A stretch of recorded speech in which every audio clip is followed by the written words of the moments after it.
Hi everyone, welcome back to another video here on the channel. Thank you very much for joining me. My name is Warren Bennett.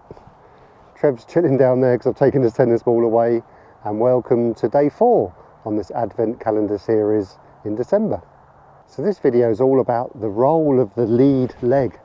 But I see too many golfers do this wrong in the backswing, in the transition, and especially in the follow through. So what can we do to influence our golf swing by making sure our lead leg works correctly?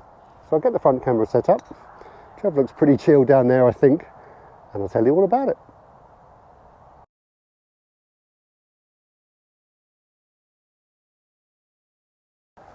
Okay everyone, thanks very much for joining me, and hopefully these drills are here and these exercises and swing feelings are here to kind of make your life as a golfer a little bit easier.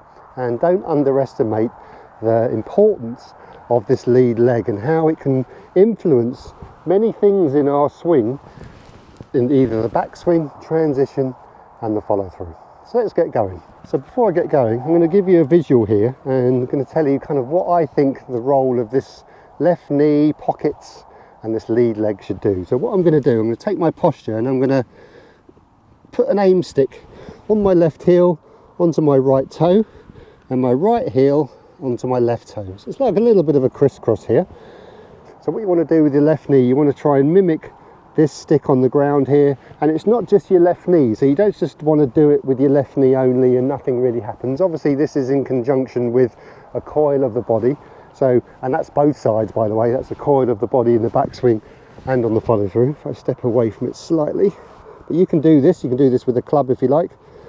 So what I'm doing here, I'm coiling away from the ball, and as soon as I start feeling some kind of resistance here in my left knee, I want to try and bring it in.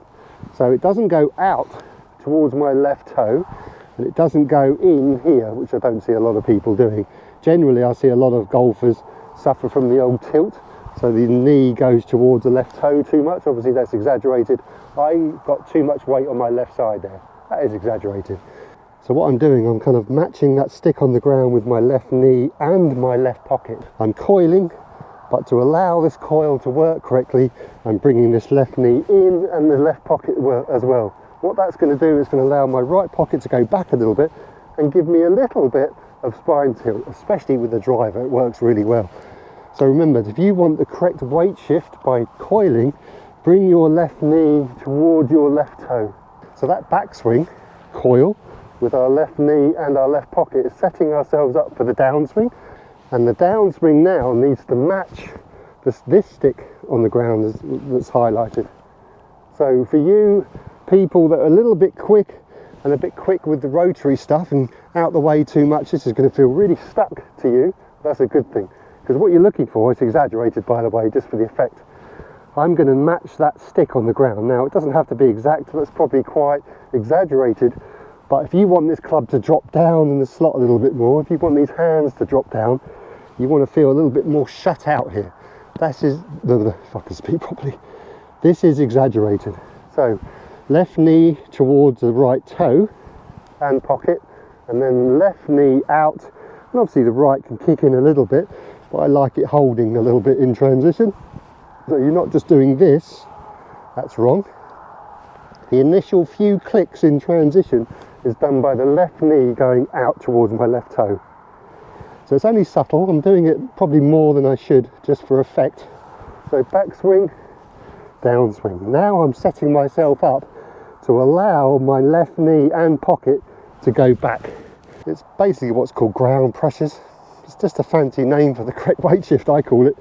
So it's getting your left knee in a position, now it can because of the backswing, now it's influencing whatever comes up behind it. So it's like this spiral. So basically your left knee goes out here and that spirals up your body into your arms and club.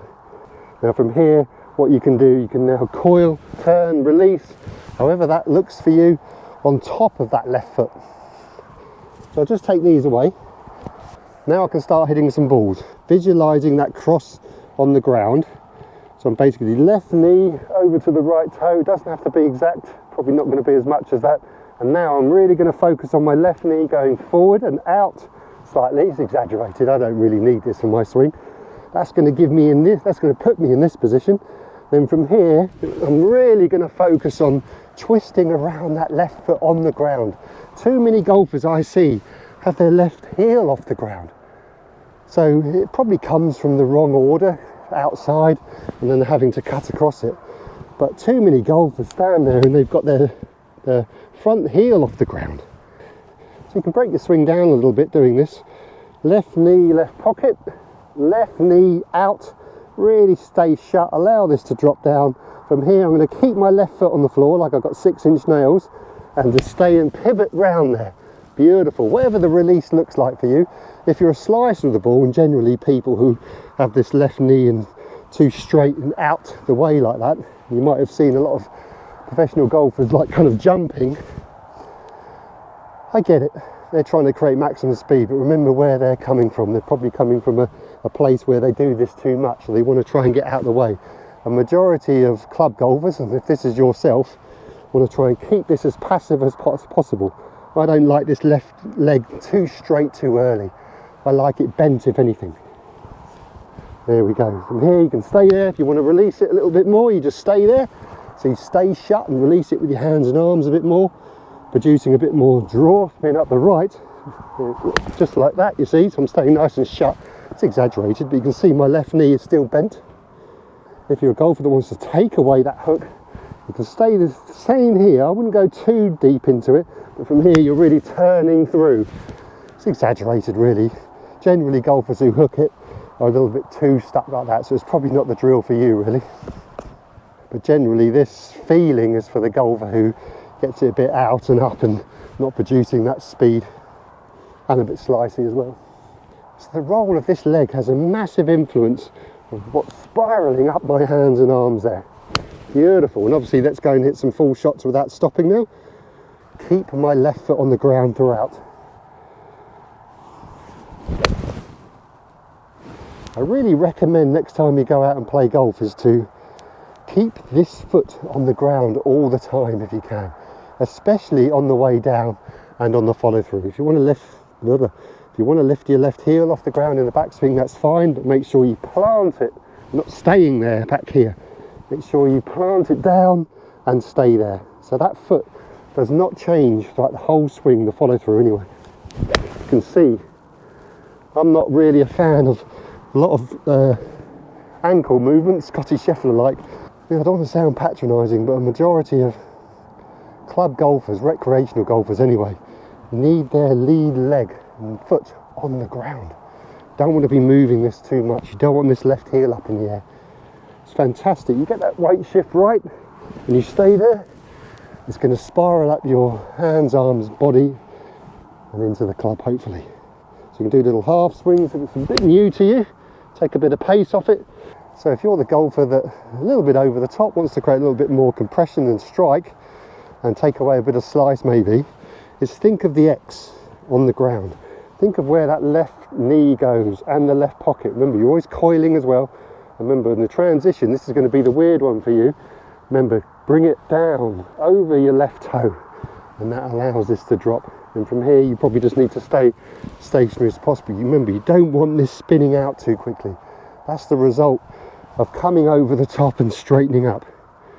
Then the club isn't working to its full efficiency. And I haven't done this video before, and I think it's really important to be able to kind of focus, because if you've got this right, like I say, it will spiral up your body and you'll be able to use your hands and arms, and obviously the club will kind of be in a better position to hit the ball. If this is wrong, and then vice versa, it will make everything above that wrong as well, because you'll be surprised the influence that has, keeping that foot on the floor throughout, what influence that has into your body, arms, and hopefully club. Okay everyone, so I think winter is definitely coming here at Chesterfield. So anyway, hope you're enjoying the series. Thanks very much for joining me, and we'll see you tomorrow. Friday tomorrow, so the weekend's coming. Okay, so for myself, Trev, definitely knows it's the end of the video now. We'll see you tomorrow. Thanks very much, and we'll see you then. Cheerio!